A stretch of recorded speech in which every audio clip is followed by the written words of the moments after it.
안녕하십니까. 오늘은 종교란 무엇인가 6번째 시간, 기독교에 대해서 함께 생각해 보려고 합니다. 이 시간에 또 1시간 다뤄가는 종교의 개론적 이야기가 그 종교에 대한 전체적 이야기를 다 말할 수는 없습니다. 지난 시간에 유대교의 역사에 대해 잠깐 살폈죠. 근데 유대교의 체계와 교의 내용들을 상세하게 살피지는 못했습니다. 왜냐하면 시간이 현저하게 부족하기 때문인데요. 오늘 우리가 다룰 기독교 역시 마찬가지입니다. 앞으로 다룰 이슬람교나 도교, 그리고 유교, 불교 역시 마찬가지일 겁니다.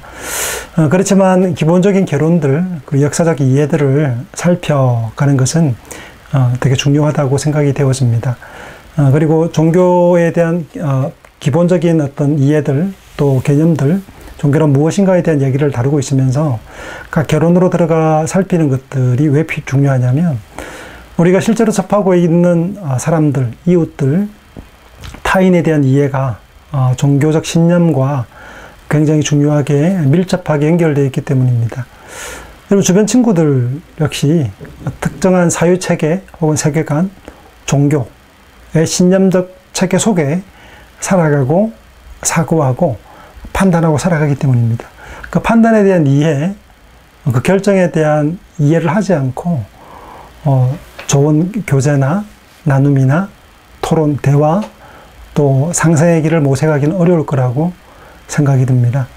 그래서 주변 분들, 교회 가는 분들 계시잖아요. 그리고 또 절에 가시는 분도 계시고 성당에 가는 분도 계시죠. 이런 어떤 종교에 대한 이해를 기본적으로 가져야만 상대를 이해할 수 있다는 점에서 되게 교양으로서 유용한 학문이라고 생각이 듭니다. 오늘은 그 지난 시간에 우리가 다루었던 유대교와 연결되는 맥락이 큽니다.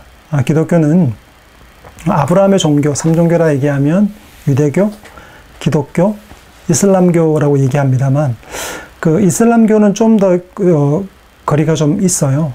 포함은 시키지만 거리가 있습니다만, 유대교와 기독교는 매우 밀접한 연관이 있습니다.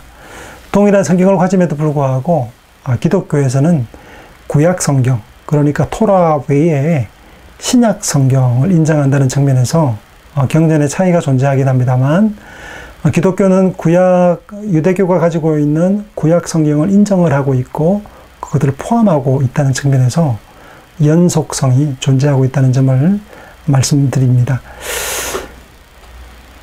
여러분 그 중간중간 그 PPT에 보시면 유튜브가 있어요. 유튜브에 어떤 이제 접근하시면 거기에서 다루는 그 영상들 있죠. 영상들도 참고해서 보시면 여러분 도움이 되실 겁니다. 그냥 지나치지 마시고 시간을 내셔서 그 영상들을 한번 클릭해서 눌러보시고 또 살펴보시면 설명들을 또 이해하는 데 도움이 되는 그런 영상 자료니까요. 보시면 좋겠습니다.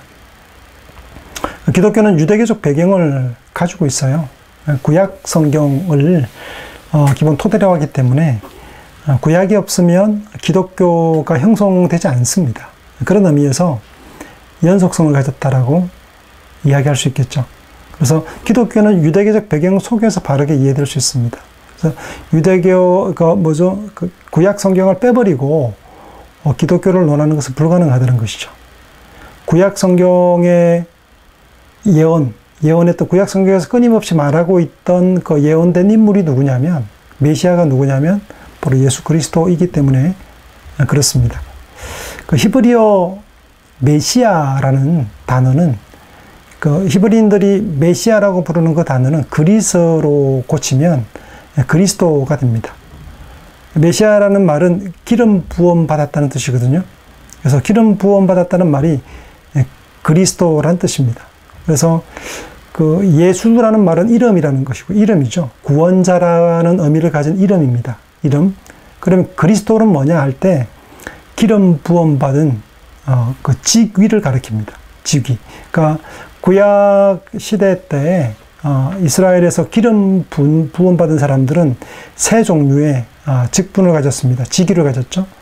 어떤 사람들이 기름 부음 받았냐면 주로 왕들이 사울이나 다윗이나 솔로몬이나 다 양각에다가 기름을 채워서 올리브유를 부어서 기름을 부었거든요.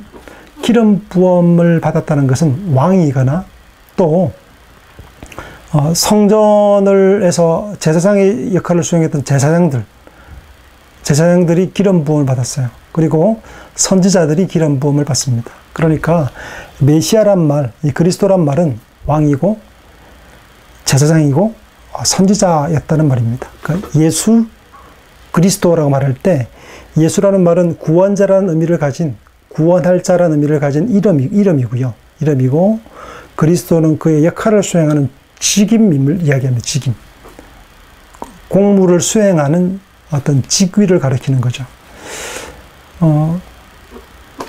누구누구 선생님 부를 때 이종인 선생님하고 부를 때 이종인은 그 이름이라면 선생님이라 말 때 그 직위를 가리키죠. 그런 형태라고 보시면 되겠습니다.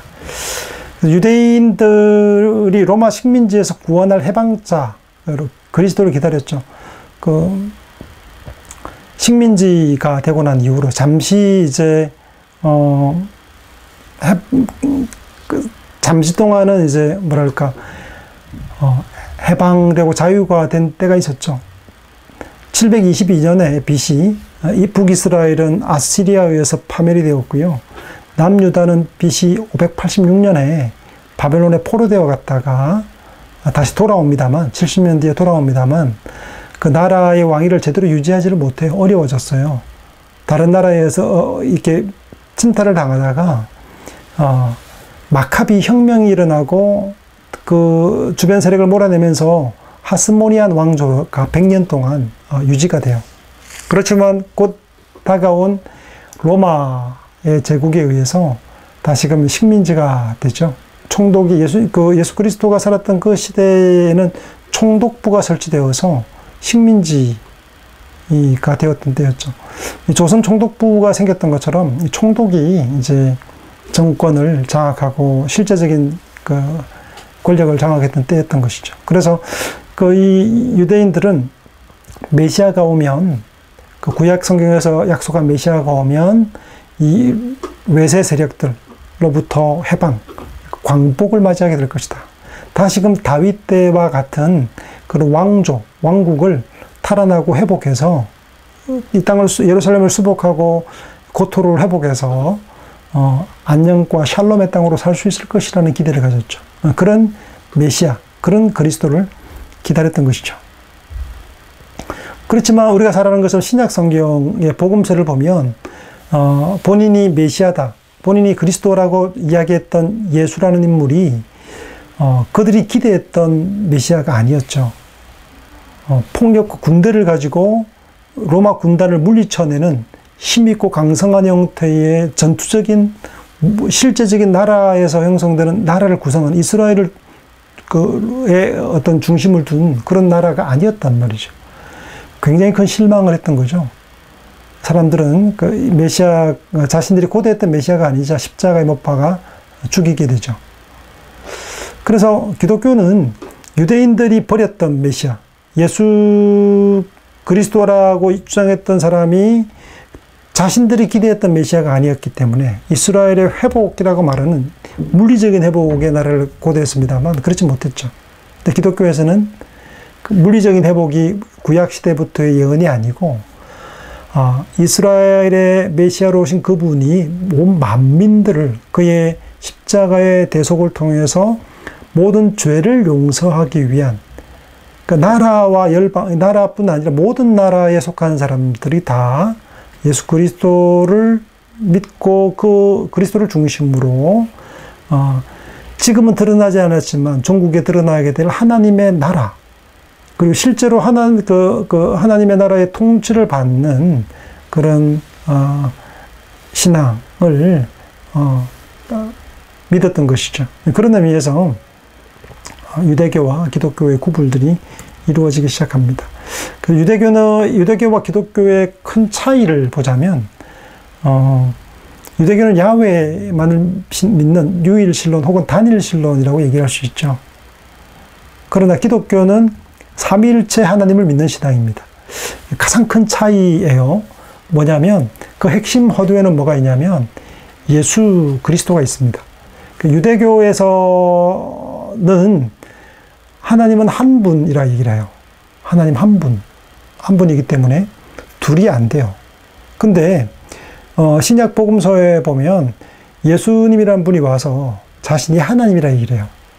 나를 본 사람은 하나님 아버지를 보았다 얘기를 해요. 하늘에 계신 우리 아버지라고 얘기를 해요. 하나님, 우리가 그렇게 기도를 가르쳐요. 그러니까 예수 그리스도가 하나님이면 하나님 몇 분이 됩니까? 하늘에 계신 아버지가 있고 또 이 지상으로 파송되고 이 땅에 태어난 예수 그리스도가 하나님이면 하나님 몇 분이죠? 두 분이죠. 여기에다가 성령 하나님을 이야기합니다. 하나님 뭐죠? 세 분이죠. 세 분인데 세 분이 아니라 하나라고 얘기를 해요. 그 뜻과 권세와 속성과 영광이 동일하다고 해서 삼위일체 신앙을 고백합니다. 그러니까 마태복음 16장 16절에 그런 고백이 나와요. 베드로의 고백인데요. 주는 그리스도시요 살아계신 하나님의 아들입니다. 예수님이 하나님의 아들이신, 그러니까 참된 하나님이신데 아버지 하나님과 아들 하나님과 성령 하나님에 대한 신앙 고백을 하게 되죠. 이것이 유대교와 다른 근본적인 차이를 내는 결이라고 할 수 있겠어요. 그래서 예수가 누구냐 하는 질문이죠. 그가 한낱 인간에 불과한 존재냐, 아니면 참 사람이면서 동시에 참 하나님이냐. 이 고백의 차이에 따라서 유대교와 기독교는 완전히 길을 갈라서게 되는 거죠. 유대인들은 예수를 십자가에 못 박죠. 십자가에 못 박으면서 하나님이 아니라고 얘기를 하죠. 하나님이라고 주장하니까 신성모독이라고 해서 고발을 하고 죽게 만들었습니다. 기독교인들은 뭡니까? 예수님이 하나님 아버지와 참된 동등하신 참되신 하나님으로서 아들 하나님이심을 고백하는 거죠. 거기에서 큰 차이가 납니다. 그래서 예수 그리스도가 동일하신 하나님이라는 고백을 견지하고 있죠. 이것이 여러분 사도신경이라고 있어요. 그리고 그 뒤에 나오는 니케아 신경, 아타나시우스 신경, 그 후대에 나오는 많은 고백서들과 신경들과 내용들은 무엇을 중심으로 기술되어 있냐면 삼위일체 하나님에 대한 기록으로 기록되어 있습니다. 가장 이제 사도신경에 보면 전능하신 하나님 아버지 하나님에 대한 고백, 그리고 아들 되신 성자 예수 그리스도에 대한 고백, 그리고 성령 하나님에 대한 신앙 고백. 이 파트가 세 가지가 중요한 신앙 고백의 핵심입니다. 예수 그리스도가 누구냐? 인간이냐? 인간만이 아니라 참 사람임을 고백해요. 인간만 참 사람일 뿐 아니라 죄가 없으신 참 인간 사람일 뿐 아니라 참 되신 하나님이신 아버지로부터 보냄받은 하나님의 아들이심에 대한 고백. 이것이 기독교의 핵심입니다. 이건 나중에 기말고사에 나올 것 같죠? 유대교와 기독교의 근본적 차이를 이야기할 때 삼위일체와 유대교의 단일신론의 근본적 차이가 존재한다라고 말씀드릴 수 있겠습니다. 그래서 예수 그리스도가 동일하신 하나님이라는 고백을 가졌다는 거, 이게 되게 아무리 강조해도 지나치지 않습니다. 중요합니다. 예수님의 제자들은 유대인들이죠. 실제로 유대인들 아닙니까? 제자들이 다. 교회가 언제 출발하게 되냐면, 여러분, 예수님을 주변으로 따랐던 제자들 다 유대인이에요. 예수님도 유대인이었죠. 그죠? 현재는 17억이 넘는 신자들이 기독교 신앙을 가지고 있습니다. 역사 이래로 기독교 공인 이래로 이렇게 강력한 종교를 형성한 종교는 없다고 얘기할 수 있겠죠. 삼위일체, 조금 전에 말씀을 반복해서 드렸습니다. 삼위일체, 삼위, 일체. 채자를 몸체자로 쓰기 때문에 채자를 한 몸이 하나 아니냐라고 생각하기 쉬운데, 300년 전만 해도 이 한자의 채자는 사실은 본질에 대한 이야기입니다. 그러니까 세 분께서 한 본질, 동일 본질을 가지고 있다. 하나님은 하나다. 성부, 성자, 성령 하나님은 하나다라는 고백이 삼위일체에 대한 고백이고요. 트리니티를 할 때 앞에 트리 나오죠. 이 트리가 3이라는 뜻입니다. 그 세 분은 플러스 유니티의 합성어잖아요. 유니티. 세 분이 동일하시다. 세 분이 하나이시다. 이런 고백이 트리니티. 동일한 삼위일체에 대한 고백입니다. 영어로 트리니티라는 표현을 쓰고 있고요. 한자로 삼위일체라는 표현을 쓰고 있죠. 한글로 말하면 한세분이라고 표현할 수 있겠죠.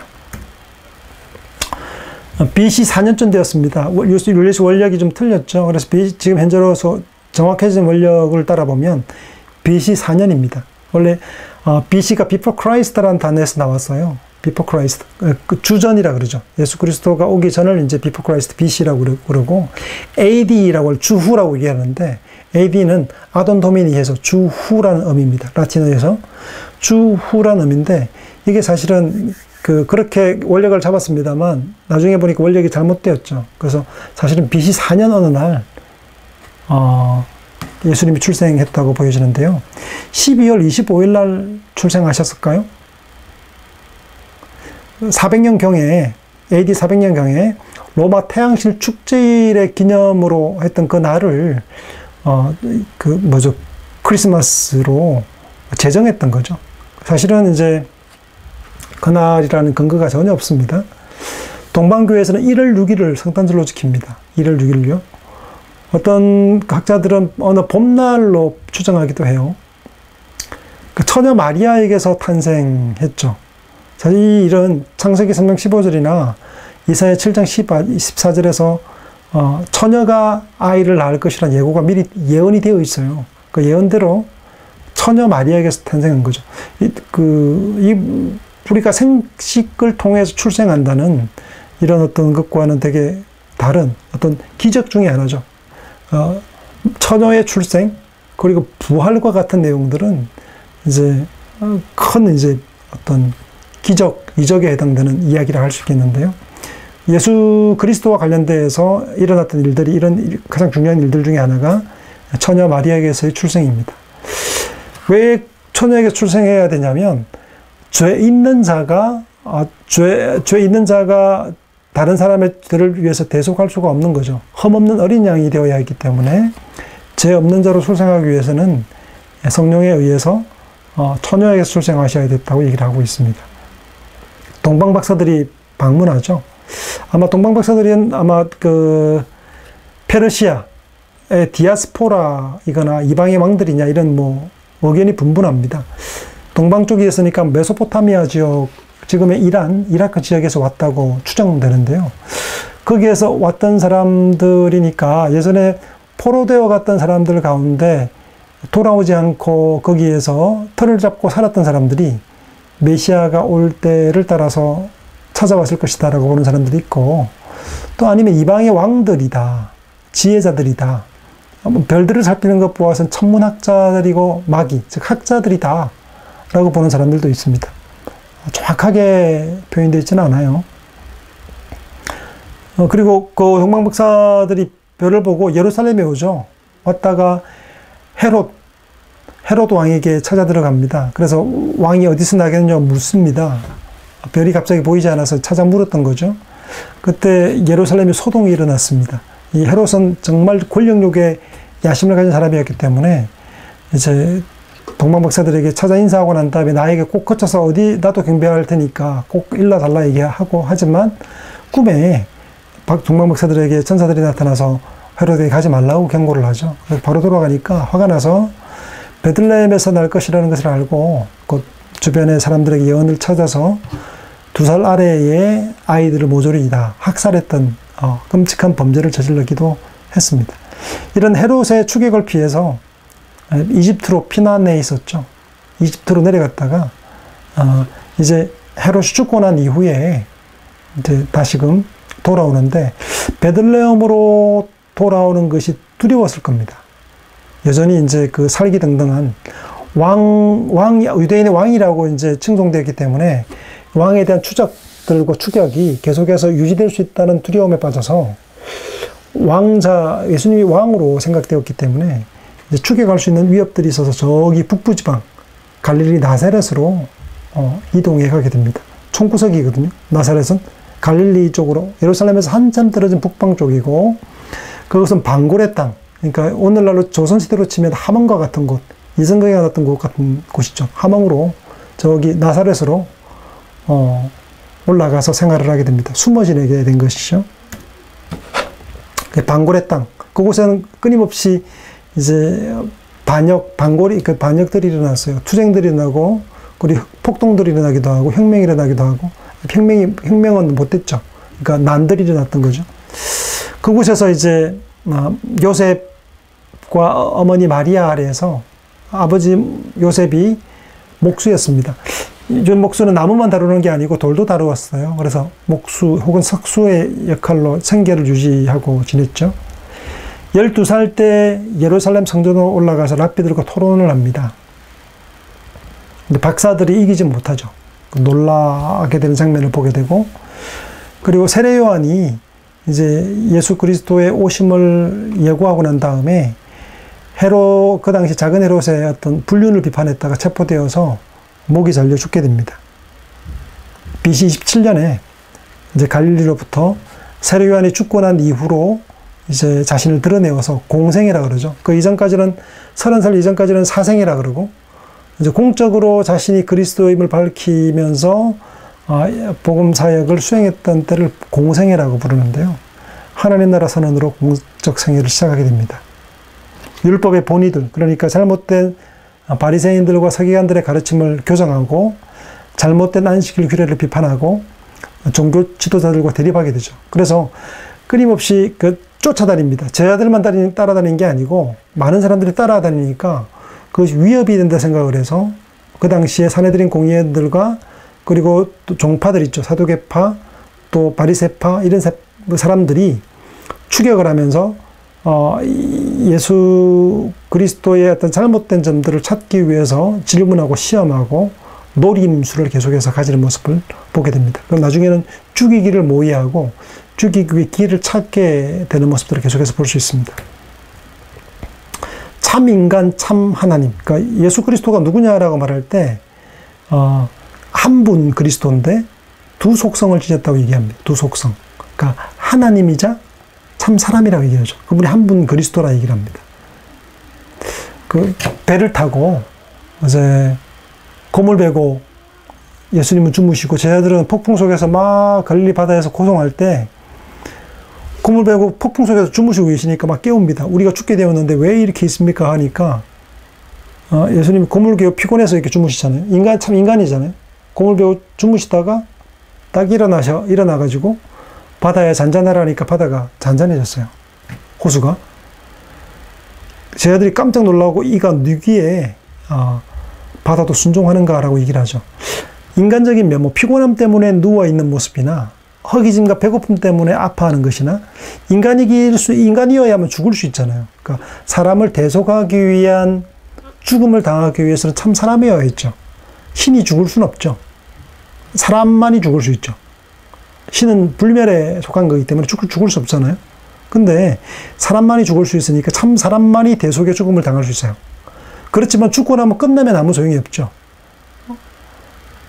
하나님이어야만, 참신이어야만 죽지 않고 부활하고 자신을 믿고 따르는 사람들을 구원할 수 있죠. 그래서 참 사람으로서의 대속자일 뿐 아니라 그 죽음을 뚫고 이기고 죽음의 운명에 매이는 사람 모두를 건져낼 수 있는 존재가 되어야 하기 때문에 참 사람일 뿐 아니라 참 하나님이 되어 있던 거죠. 그래서 참 인간이자 참 하나님이신 한 분 그리스도를 이제 그렇게 고백하는 것이죠. 유대인들과 종교 지도자들의 강력한 반대가 있었죠. 하나님과 동등된 자로 자신을 선언하니까 무서움도 가졌을 뿐 아니라 비판하게 되죠. 기독교 교의의 핵심은 뭐냐면, 교의의 핵심은 예수는 그리스도, 하나님의 아들이라고 말씀을 드렸습니다. 삼위일체가 왜 형성되는가의 핵심도 바로 그리스도에 대한 고백이 있어요. 예수가 참 하나님이고 참 사람이다. 참 사람일 뿐 아니라 참 하나님이다라는 고백이 삼위일체를 형성합니다. 유대교와의 어떤 차이죠.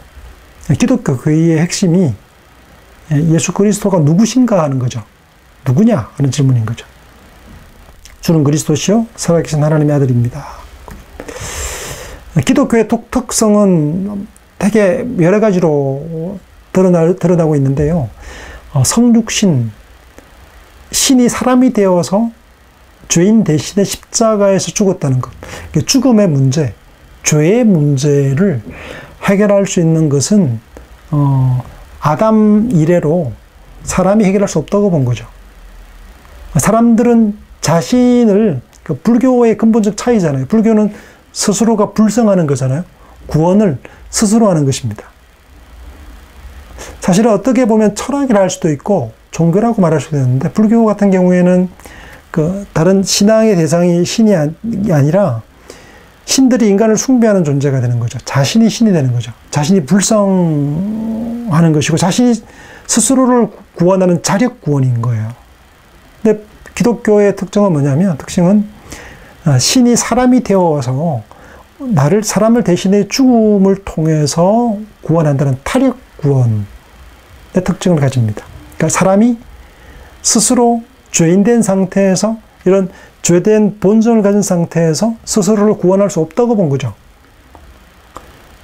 서양 철학자들 가운데서도, 근대 철학자들 같은 경우에는 홉스 같은 사람들의 어떤 만인의 투쟁으로서의 인간의 본성이 악한 본성을 얘기하잖아요.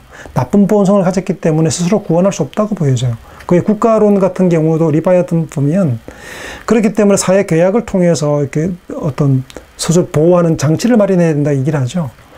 루소 같은 경우는 정반대 얘기를 하죠. 자연 상태, 인간의 원시적인 상태가 낭만적이고, 그리고 훌륭하다, 스스로 놔두면 좋다라고 얘기를 하는 거죠.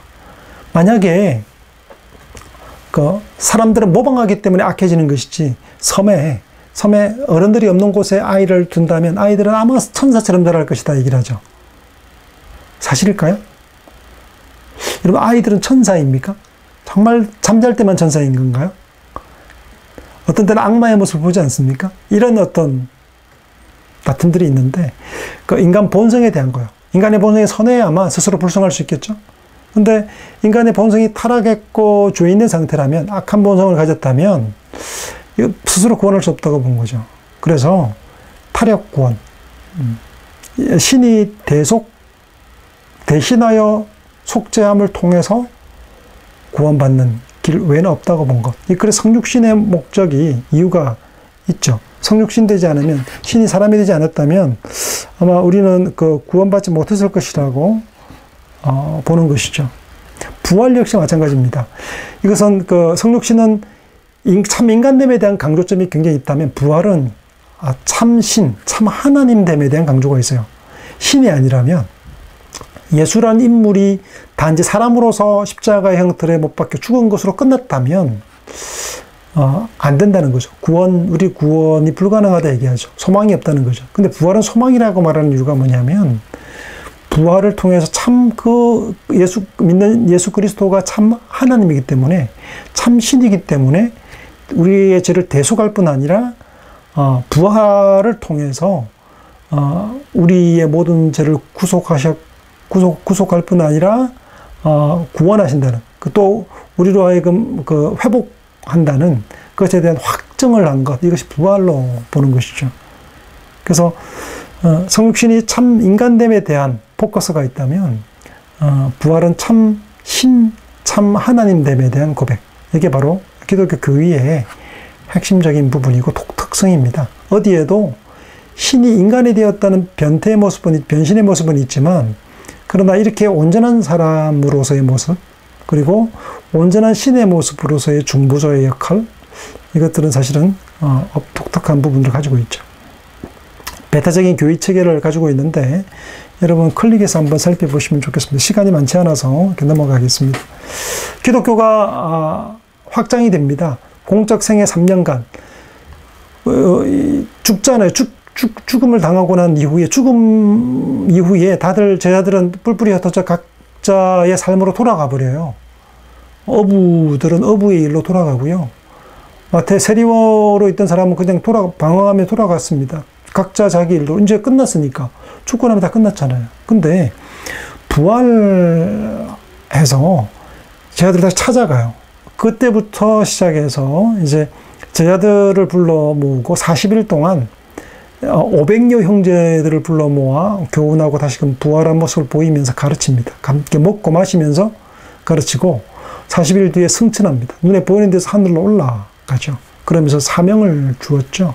그 사명에 따라서 복음을 교훈하고 가르치고 전하기 시작합니다. 그래서 십자가의 죽음과 부활, 성천하여서 하며 복음 전파를 명령하고요. 그렇게 내가 보혜사 성령을 보내겠다라고 약속을 주시고 성령의 강림 이후로부터 시작해서 이제 교회의 확장 사역이 시작되게 되죠. 예루살렘에 이제 유대인들이 볼 때 사내들인 공의 정부 집단에서 볼 때 이제 예수를 십자가에 못 박혀 죽고 처형했으니까 끝났다고 생각을 했거든요. 그런데 그래서 로마인들로 하여금 좀 지키게 해달라고, 무덤까지 지키게 해달라고 이런 소문이 떠도니까 다시 3일 만에 살아나다는 얘기가 있으니까 예고했다 그러니까 지켜달라고 얘기를 했는데 못 지켜지죠. 군인들이 난리가 났죠. 그 지켰는데 그 사시나무 떨듯이 난리가 났다고 얘기를 하죠. 그래서 부활한 이후에 예수를 믿는 사람들이 이제 그 확장이 되니까 계속해서 늘어나니까 이거 이제 유대교의 입장에서 보면 인간이 신이 되었다고, 예수가 신이라고 말하니까 이단해라고 생각할 거 아니에요. 그래서 잡아 죽이기 시작합니다. 핍박하기 시작합니다. 가두고 잡아 죽이고 돌로 쳐 때려 죽이기 위해서 추격을 시작합니다. 예루살렘이라는 수도에서 큰 박해가 일어나죠. 박해가 일어나면 어떻게 됩니까? 사람들이 도망해서 떨쳐나가죠. 그래서 사마리아 땅으로 또 이방 땅으로 흩어져 교회들이 확장되기 시작을 합니다. 진 누르니까 풍수역가처럼 부풀러 딴 쪽으로 흘러가는 거죠. 그래서 사마리아 로마 제국 전역으로 로마에까지 이제 갑니다. 바울이 이제 전도 여행을 떠나는데 나중에 로마서를 쓸 때 보면 로마에 이미 100여 명이 넘는 사람들이 교회를 형성하고 있어요. 이미. 자신이 한 번도 방문하지도 않았는데 이미 형성되어 있는 정도로 그렇게 확대되게 됩니다. 바울이라는 사람은 원래 사울이라는 이름을 가진 사람이었는데 유대교에 열심히 있는 사람이었어요. 유대교에 열심히 있다는 말은 예수교 사람들을 다 죽이고 핍박하기로 결의했던 사람이고 잡아 죽이기 위해서 안티오코스까지 달려가는 길에 핍박하고 잡아 죽이기 위해서, 넘기기 위해서 확대됐다고 또 저쪽으로 옮겨져 갔다 얘기하니까 그 뿌리를 뽑기 위해서 잡으러 가는 중에 예수님을 만나죠.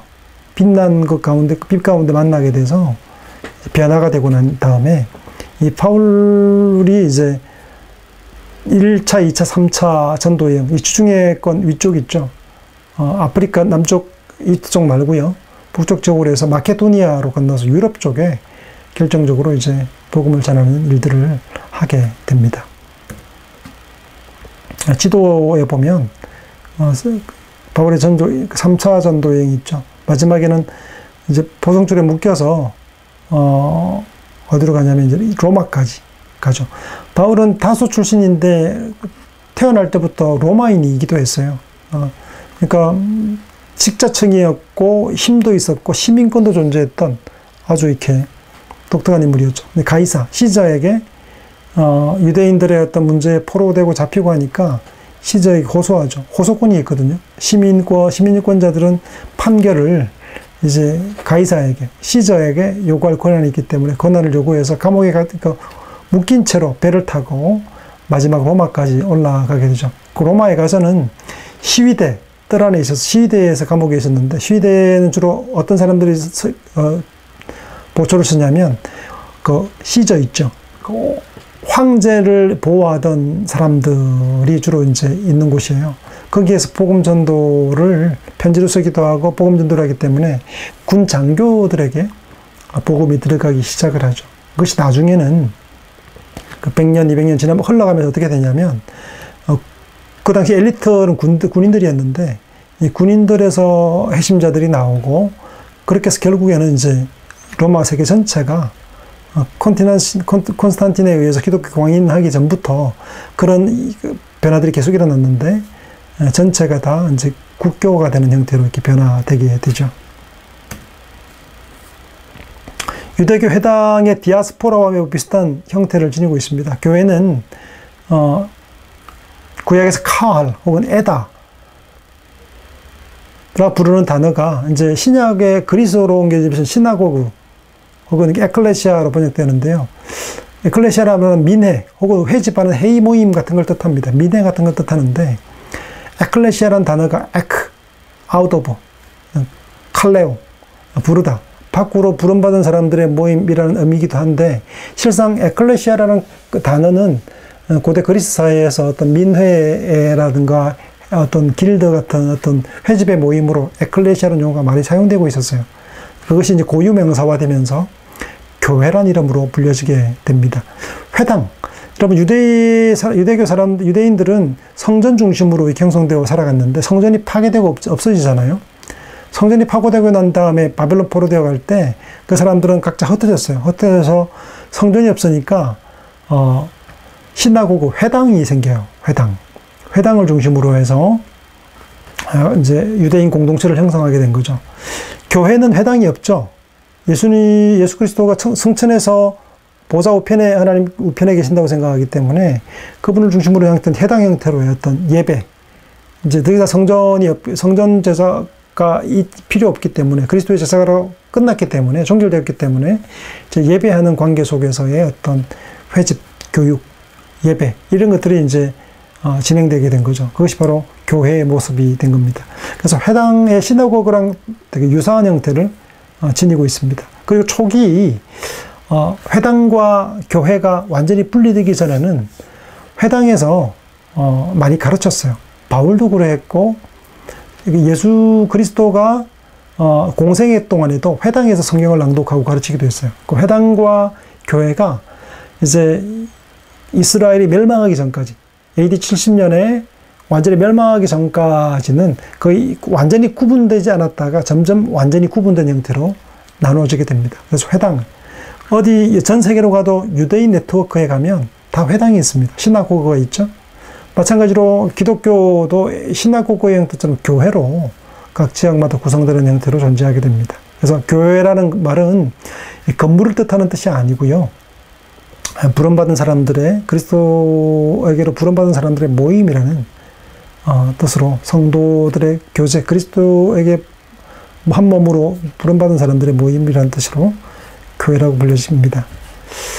신약 성경의 탄생이 있습니다. 여러분, 그 신약 성경, 구약 성경이 이제 유대인들이 인정하고 있고 기독교 동일하게 인정하고 있는데, 신약 성경의 탄생에 대한 이야기는 여러분 저 밑에 보면 유튜브 클릭 있죠?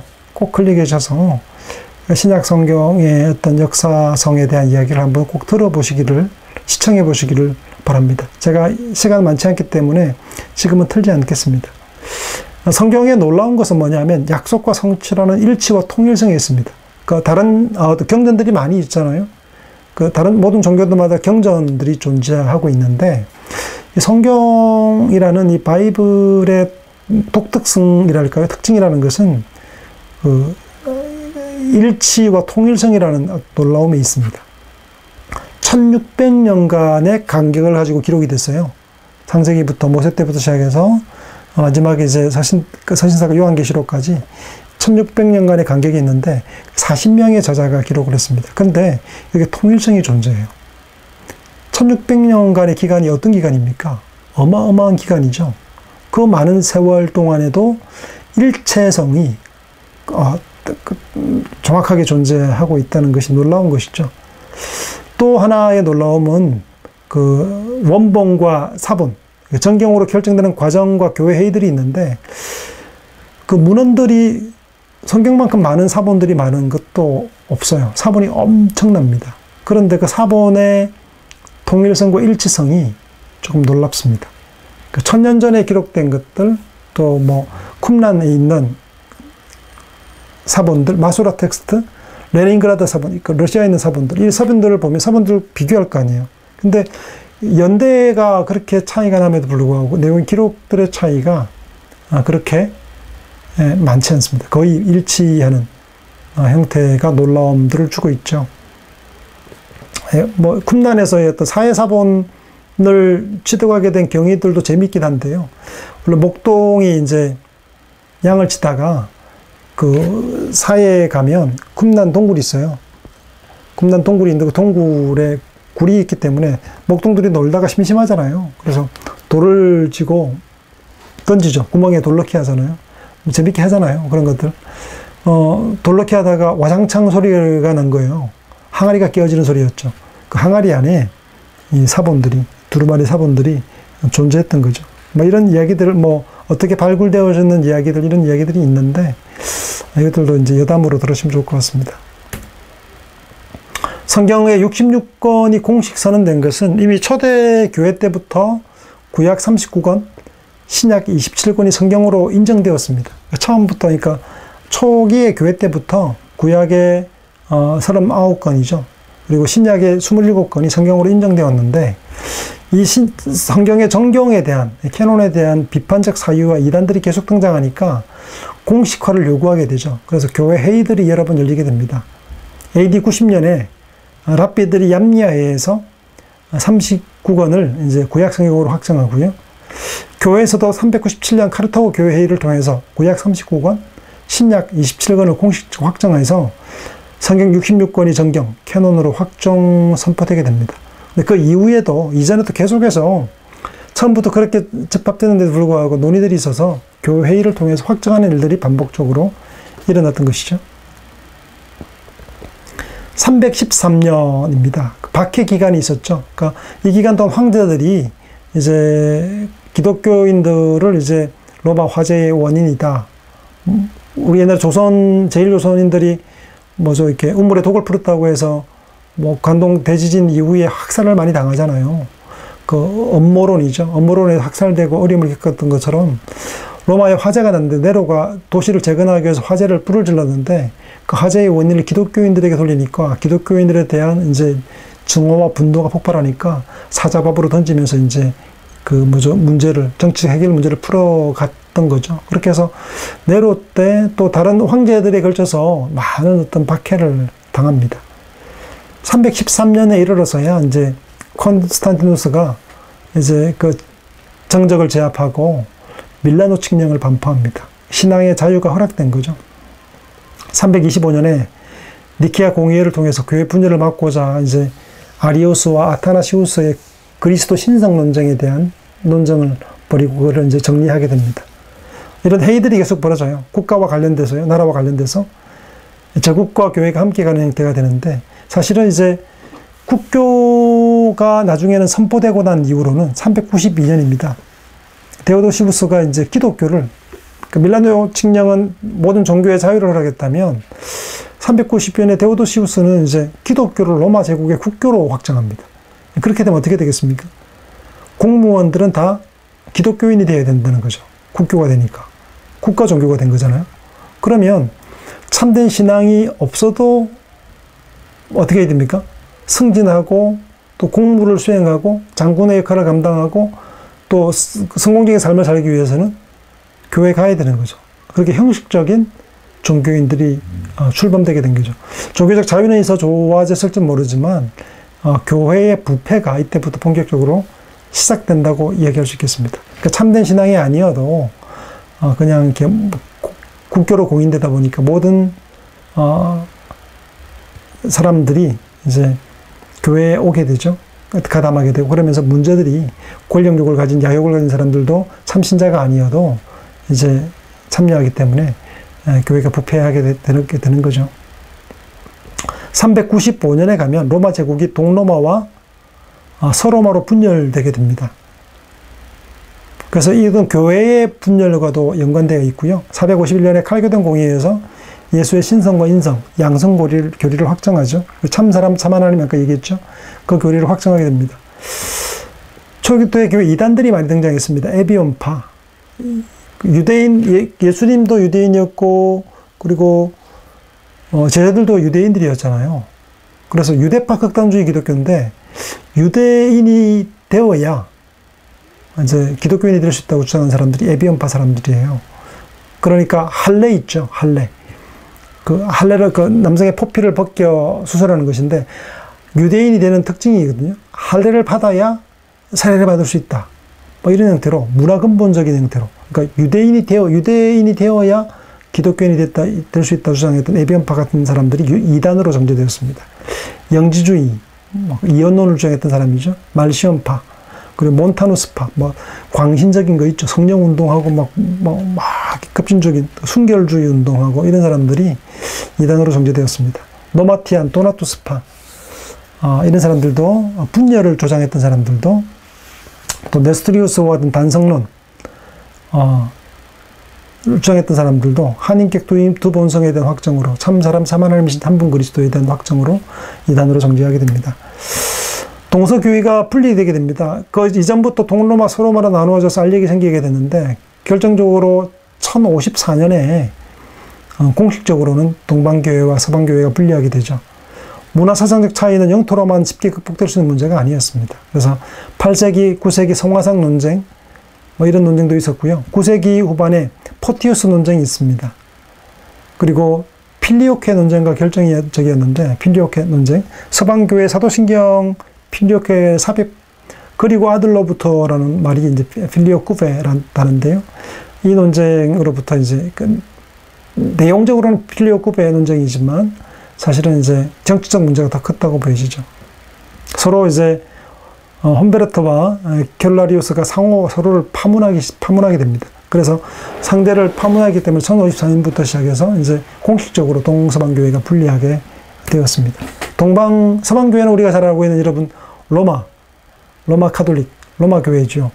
동방은 콘스탄티노플, 지금의 이스탄불이죠.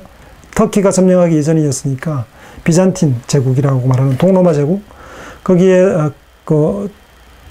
우리는 이제 동방교회라고 그러죠. 동방교회는 많죠. 동방 정교회인데 아르메니아 정교회도 있고요. 여러분 그리스 정교회도 있고요. 그리고 러시아 정교회도 있고 되게 다양하죠. 동방 쪽에 있는 정교회가 그렇습니다. 그리스 사람들이 동방 정교회 신앙을 받아들이면서 재밌는 것은 90% 이상이 기독교인이에요. 여러분 그리스 로마 신화의 내용으로 가지고 많이 이렇게 관광으로 먹고 살지만 사람들이 대부분, 거의 대부분이 동방 정교회 기독교인이라는 사실은 좀 흥미로운 사실입니다. 서방교회는 로마 가톨릭입니다. 콘스탄티누스 기독교 공인 이후에 이전과는 다른 기독교로 변이하게 됩니다. 국가교회가 시작되죠. 교회와 국가가 불가분의 관계로 들어가게 되고요. 그래서 로마 교회의 정통성을 위해서 교황의 사도권 개성을 주장하게 되고, 교회가 성경 해석의 유일한 기관이라고 주장하면서 성경과 교회의 권위를 동등하게 두거나 성경보다 더 우위에 두는 관계를 가지게 돼서 교황이 무한 존재처럼 이렇게 여겨지게 되죠. 동방교회는 콘스탄티노플을 중심으로 한 비잔틴 제국의 몰락으로 점점 러시아로 옮겨가게 되는데, 러시아가 공산화됨으로써 한동안 서구로부터 가려져 있었습니다. 여러분 철의 장막이라고 스탈린으로부터 시작되었던 철의 장막 이후에 페레스트로이카로 해서 소련이 개방되고 러시아로 변모되기 전까지 그 철의 장막 안에 기독교가 존재했을까? 존재할 수 있을까라고 걱정했던 거죠. 근데 철의 장막이 제거되고 나니까 교회가 건재해 있었어요. 깜짝 놀랐죠, 사람들은. 서구 세계 사람들은 동방 정교회, 러시아 정교회가 사라졌을 줄 알았는데 건재해 있는 모습 보고 깜짝 놀라게 됩니다. 공산화 속에서도 러시아 정교회는 건재했습니다. 세계적으로 1억 8,500만 명의 사람들이 러시아 정교회 사람들입니다. 그래서 로마 교회가 교황과 홍해주교, 추기경 단체, 그리고 주교들과 그 사제들로 이렇게 피라미드 형태의 계급화의 형태라면, 이거 피라미드 형태로 제일 수장으로 이렇게 교황이 있다면, 동방정교의 특징은 뭐냐면 대주교들의 원탁회의와 같은 형태로, 회의 어떤 계급 질서와 다른 원탁 형태로 된 어떤 독특한 형태, 다른 형태를 취하고 있죠. 중세에 많은 이제 로마 가톨릭의 잘못을 지적하는 사람이 등장하게 되죠. 그러면서 이제 이단들도 등장하게 되고요. 또 중세 한복판에서 종교개혁의 어떤 움직임들이 드러나게 돼요. 발더파, 위클리프, 후스, 보헤미아, 그죠? 이런 사람들이 16세기의 종교개혁의 선구 역할을 담당했던 사람들입니다. 종교개혁 잘 아시죠? 1517년 10월 31일 비텐베르크 성체교회에서 95개 반박문을 붙임으로부터 시작된 종교개혁. 그래서 종교개혁이 세 갈래로 전개되었는데, 윤리적 개혁, 신학적 개혁, 정교 분리적 개혁. 나라와 교회가 일치하면 안 되죠. 재정일치 사회가 아니라 정치와 교회는 분리되어야 한다고 주장했던 게 종교개혁의 원칙이었죠. 신학적 개혁이 있었고 윤리적 개혁이 있었습니다. 칼뱅과 제네바 모델이 있습니다.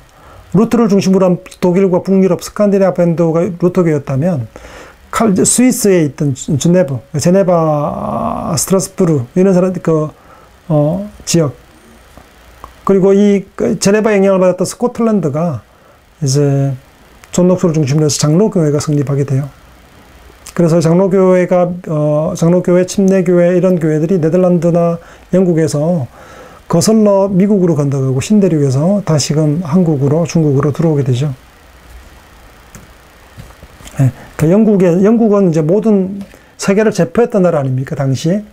지금은 미국이 주도권을 쥐고 있고 또 부상하는 중국을 억누르기 위해 실험하고 있지만, 과거 이제 오랫동안은 영국이 세계를 제패했습니다. 그 작은 나라가 세계 전체를 다 점령했단 말이죠. 미국도, 호주도, 인도도 전부 다 거의 대부분의 나라를 사실은 중국도 잡아먹으려 했죠. 아편 전쟁을 통해서. 모든 안 건드린 데가 없어요. 아프리카까지 전체를 다 지배하고 호령했던 나라가 영국이죠. 영국은 이제 로마 교회로부터 분리하기 위해서 헨리 8세가 수정령을 반포해서 나는 로마 교회하고 같이 안 놀래 이러면서 자기가 교회의 머리까지 돼버렸어요. 그래서 지금 성공회라 그러죠.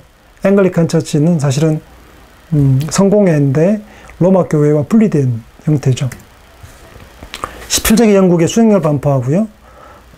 성공회가 형성되죠. 장로교회도 역시 스코틀랜드부터 형성된 형태로부터 시작해서 영국에서 뿌리내리게 되고요. 침례교회도 마찬가지입니다. 그리고 신대륙으로 건너간 침례교가 미국에서 가장 큰 교단이 되죠. 18세기 영국 가면 이제 분리파 운동이 일어납니다. 그러니까 웨슬리라는 사람을 통해서 메소디스트가 등장하게 되고 감리교회가 형성돼요. 웨슬리는 교단 분리를 원한 것은 아니었지만 자연스럽게 형성됐고요. 그리고 이제 성결교파도 역시 마찬가지로 영국에서 형성됩니다. 그리고 순복음도 마찬가지고요. 또 성결운동이 일어나게 되고 나사렛교 성결운동, 오순절운동, 순복음교회 같은 경우도 이렇게 이제 감리교회, 성결교회로부터 이제 결이 형성되어 나왔던 형태로 진행되게 됩니다. 네, 오늘 여기까지 하겠습니다. 기독교에 대한 내용들이 정말 많지만 기본적인 교회 체계, 예수 그리스도가 누군가 삼일체에 대한 부분을 간략하게 살폈고요. 그리고 유대교와의 차별에 대한 것도 말씀을 드렸습니다. 더 많은 이야기들이 많지만 여기까지 하겠습니다. 우리 다음 시간에는 제7강 아브라함의 종교 세 번째 시간 이슬람교에 대해서 함께 살펴보도록 하겠습니다. 여러분 수고하셨습니다.